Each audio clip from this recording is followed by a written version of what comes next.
ஓம் அகத்தீசாய நம. ஞானசக்தி ஊடக பார்வையாளர்கள் திருவடியை வணங்குகின்றேன். நான் உங்கள் விஜயகுமார். அருளாளர்களே, இன்றைய தலைப்பு மிகவும் சூட்சுமமான அருள் தன்மையை வெளிப்படுத்தி உங்களுக்கு ஞானத்தை புரிய வைக்கும். தலைப்பு பார்த்தீங்கன்னாக்கா, ஒரு 10% மக்களுக்கு பேரானந்தமாக இருக்கும். ஒரு 90% மக்களுக்கு அதிர்ச்சியாக இருக்கும். என் மீது அச்சச்சோ! இப்படி ஆயிடுச்சே ஐயாவுக்கு, நம்ம ஐயாவுக்கு இப்படி ஆயிடுச்சே அப்படின்ற ஒரு வருத்தம் இருக்கும். என்ன தலைப்பு குடுத்துருக்கேன்னா, "என் ஜீவ ஏடு திருடு போனது." ஐயா, என்னங்க ஐயா சொல்றீங்க? அப்படின்னாக்கா, ஆமாங்க. இது சத்தியமான உண்மை. ஒரு நரிக்குறவர் மூலமாக எனக்கு முருகப்பெருமான் வல்லமைபட இயக்கித் தந்த சுவடி, ஜீவ ஏடாக நான் உருமாற்றம் பெற்று அதை வாசிக்கின்ற ஒரு பெரும் பாக்கியத்தை அன்னை ஆதிசக்தி குடுத்தாங்க. முதல்ல அருளன்னை ஆதிசக்தி ஜீவநாடி நூல் அப்படின்னு நம்ம சொல்லிட்டு இருந்தோம் இல்லையா? அதுல எல்லா தெய்வங்களும், எல்லா சித்தர்களும், எல்லா யோகிகளும், ரிஷிகளும் படிச்சு பலன் சொல்லிக்கிட்டு இருக்கிறாங்க. இப்ப தற்காலத்துல கணேசர் ஜீவநாடி வாக்கு மகா கணபதி ஆதிமூல கணநாதர் அவர் பேசுறார். நம்மளுடைய ஏட்டுல ஐயா பேசுறார். சரிங்க ஐயா, இதெல்லாம் நாங்க எல்லாம் தெரிஞ்சது தானே. ஏதோ ஜீவ ஏடு, என் ஜீவ ஏடு திருடு போயிடுச்சு. என் ஜீவ ஏடு திருடு போனது அப்படின்னு சொல்றீங்களே, என்னய்யா ஆச்சு? என்னய்யா பதட்டமா இருக்கு? சொல்லுங்க ஐயா அப்படின்னாக்கா, ஒண்ணும் பெரிய பதட்டப்பட வேண்டிய காரியங்கள் இல்ல. இந்த உலகத்தில் பல ஏழைகளை நான் என்னுடைய நாடி தடத்துல நேரடியாக வர வச்சு படிச்சிருக்கேன். அந்த ஜீவ ஏட்டை அப்படியே அந்த இடத்துல விட்டுட்டு போயிருக்கேன். அது தொட்டு வணங்க கூட நினைச்சதில்ல ஏழைகள். ஆனா, தன்னை ஒரு அருளாளன் அப்படின்னு சொல்லிக்கிட்டு, ஒரு ஞான பீடத்தை உருவாக்கிக்கிட்டு, என்னை தன்னுடைய பீடத்தின் வளர்ச்சிக்காக வழிகாட்டுங்க அப்படின்னு சொல்லிட்டு, நேரடியாக அழைத்து, ஜீவநாடி படிச்சு குடுங்க அப்படின்ட்டு சொன்னதுனால, தனிப்பட்ட அந்த மனிதனுக்கு ஒரு எதிர்கால வாழ்வியல் விளக்கமும், அதற்கு பிறகாக அந்த பீடத்திற்கு வளர்ச்சிக்கு அப்படின்னு சொல்லிட்டு ஒரு நூலும், கருணைபட நம்ம அவர் வாழுதடத்திற்கே சென்று நம்ம வாசிச்சு கொடுத்தோம். அந்த இடத்துல நடந்த ஒரு சூட்சும குறிப்பு. நாம அந்த ஏட்ட வணங்கிட்டு வச்சுட்டு சாப்பிட சென்றபோது, சாப்பிட்டு முடிச்சு வர்றதுக்குள்ள, என்னுடைய ஜீவ ஏடு, அந்த ஜீவ நாடி ஏடு கட்டுல இருந்து சில ஏடுகள் திருடப்பட்டுள்ளது. எப்படி சார் அத சொல்றீங்க? அப்படின்னும்போது, அந்த ஜீவநாடி கட்ட நம்ம கையாளுகின்ற நுட்பம் தெரியும் இல்லையா? அத கையில அப்படி எடுக்கும்போது, அதனுடைய தடிமன் நம்மளால உணர முடியும் இல்லையா? சாப்பிட்டு முடிச்சுட்டு நம்ம அத அப்படி கையில அப்படி தொடும்போது பார்த்தா, மகா கணபதி மாரி குண்டா, தொந்தியும் தொப்பையுமோட இருக்கக்கூடிய அந்த ஏடு, முருகப்பெருமான் மாரி ஸ்லிம்மா ஆயிட்டிருக்கு. ஜிம்முக்கு போயிருக்குமோ என்னவோ ஒரு வேள, இடைப்பட்ட நேரத்துல. சரி, ஒரு அதிர்ச்சியா தான் இருந்தது. ஆனா பேரதிர்ச்சியா இல்ல. ஏன் அப்படின்னாக்கா, நமக்கு அன்னை முதல்ல வாக்குல வந்தாங்க. அவங்க தான் வழிகாட்டி என்ன பண்ணாங்க, கையில உள்ளங்கையில பிரம்ம லிபிய பார்க்க வச்சாங்க. அப்புறம் நாம எல்லோரும் போல நாமளும் ஒரு "சுவடிய தொட்டு படிக்க பிராப்தம் இருக்கா?" அப்படின்னு முருகப்பெருமான்கிட்ட கேட்ட உடனே, கேட்டு முடிக்கிறதுக்குள்ள ஒரு அமைப்ப குடுத்தாங்க. அதுக்கு சாட்சிகள், ஆதாரங்கள் நெறைய நம்மளே பதிவு செய்திருக்கோம். ஆஃப்டர் ஆல் இதுதானே! சுவத்த பார்த்து நம்ம படிப்போம். அத்தித்தரு கட்டைய பார்த்து நம்ம படிப்போம்.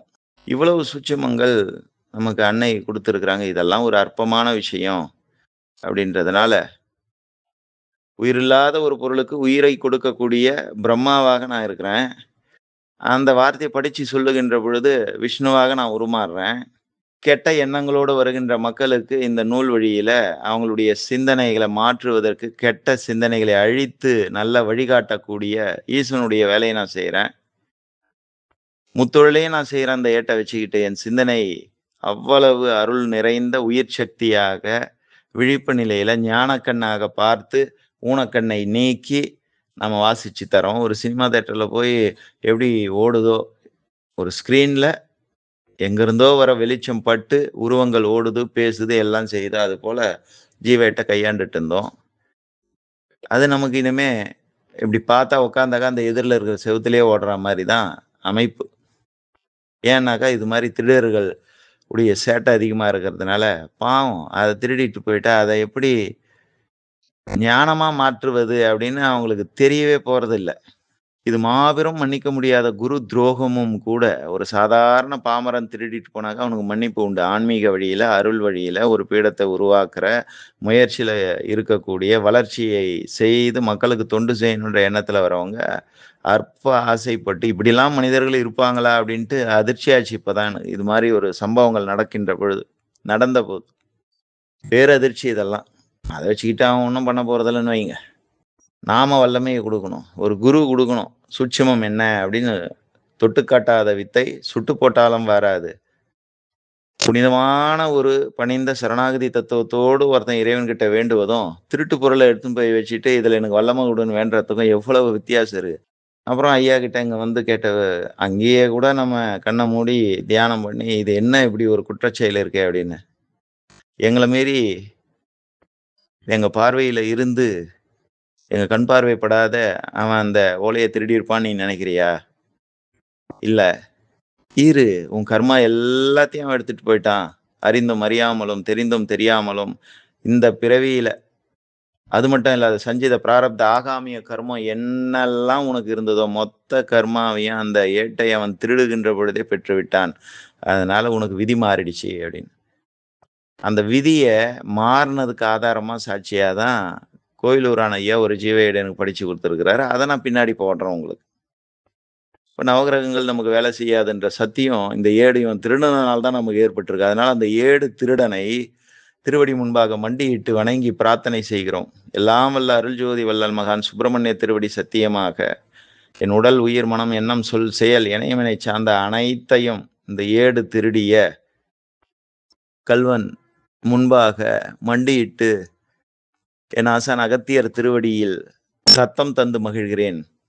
ஏன் அப்படின்னாக்கா, அன்னையாலேயும், அகத்தீச மகரிஷியாலேயும், இப்ப தற்காலத்தில் உள்ளதொரு விநாயக பெருமானாலேயும் விதியின் அமைப்பை மாற்றுவதற்கு என்ன செய்யலான்னு யோசிச்ச இந்த காலத்துல, நானும் ரவுடிடான்னு வாலண்டரியா வந்து வாகனத்துல ஏறி என் கர்மாவ எடுத்துக்கிட்டு ஓடி போயிட்ட அந்த ஏடு திருடன் கள்வன் திருவடிக்கு நான் நன்றி செலுத்துறேன் முதல்ல.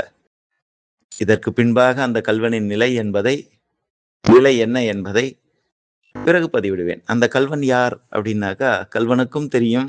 என்னை சார்ந்த அருளாளர்கள் பல நட்புகள் அனைவருக்கும் தெரியும். ஏன் தஞ்சாவூர் கணேசன் ஐயாவுக்கும் தெரியும். சொல்லியிருக்கேன் அது. தஞ்சாவூர் கணேசன் ஐயா உத்தமமான நாடி நூலாசான். உயர்ந்த நூலாசான். தற்காலத்துல நானு கணேசர் ஜீவநாடி வாக்குன்னு போட்டத பார்த்துட்டு அவரு, "ஐயா அந்த பேர கொஞ்சம் விக்னேஸ்வரர் அப்படின்னு மாத்துங்களேன் ஐயா, இல்ல கணபதின்னு மாத்துங்களேன் ஐயா" அப்படின்னு. ஏன் சொல்றாருன்னு தெரியல. இல்ல வடமொழி சொல்லா எதுனா இருக்குதா அப்படின்ட்டு கேட்கும்போது தான் பார்த்தாக்கா, ஐயா பேரு அதுல வருது. கணேசன் அப்படின்ட்டு. ஐயா உங்க பேரு அத ஒத்து வருது அப்படின்றதுனால, அது அந்த நூலுக்கே பெருமை ஐயா. அப்படியே இருக்கட்டும் அப்படின்ட்டேன் ஐயா கிட்ட. தஞ்சாவூர் கணேசன் ஐயா கிட்ட. சும்மா விளையாட்டா பேசுகின்ற பொழுது, இந்த மனம் வருந்திய ஒரு நிகழ்வு ஏற்பட்டது இல்லையா? மன வருத்தமான நிகழ்வு ஏற்பட்டது. ஒரு அதிர்ச்சியான சம்பவம் நடந்தது நமக்கு விபத்தாக. அத தஞ்சாவூர் கணேசன் ஐயா கிட்ட சொல்லும்போது, அதுதான்யா கடவுள் இல்லன்னு சொல்றவங்க கிட்ட கூட நம்ம வந்து சொல்ற சத்தியங்கள் வெளிப்பட்டுடும். அந்த கடவுள் கோட்பாட்டை ஏற்றுக்கிட்டு வாழறவன் தான் மாபெரும் அயோக்கியனாக இருக்கிறான். எச்சரிக்கையா இருக்கணும் அவங்க கிட்டலாம் அப்படின்னாங்க. இது நம்மளுடைய செயல் எதுவும் இல்ல. இது நடந்த நிகழ்வு.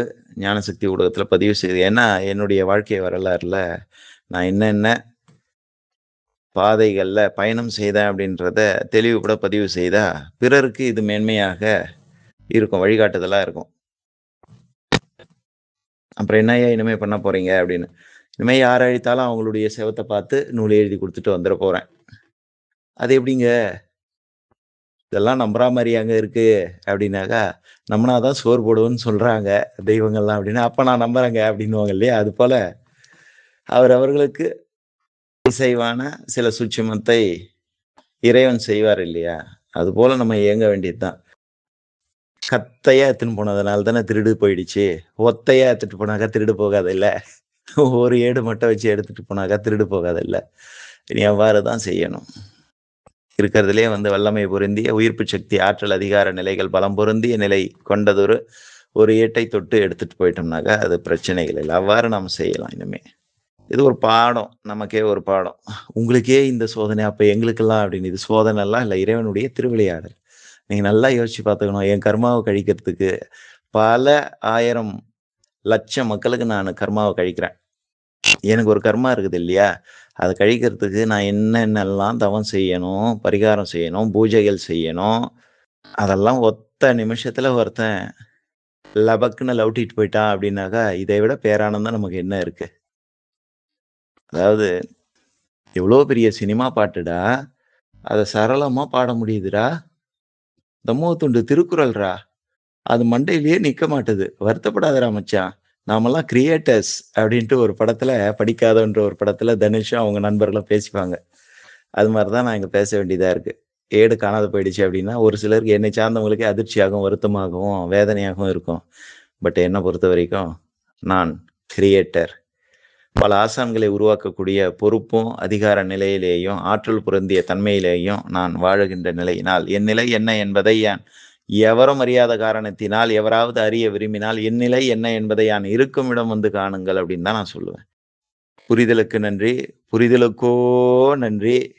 புரிய வேண்டியவர்களுக்கு நன்றி. புரிந்து கொள்ளட்டும். பக்குவம் சத்தியத்தை தொட்டு நிற்கட்டும். பிடி சாபம் அப்படின்னு நான் சொல்றது இங்க வேலையே இல்ல.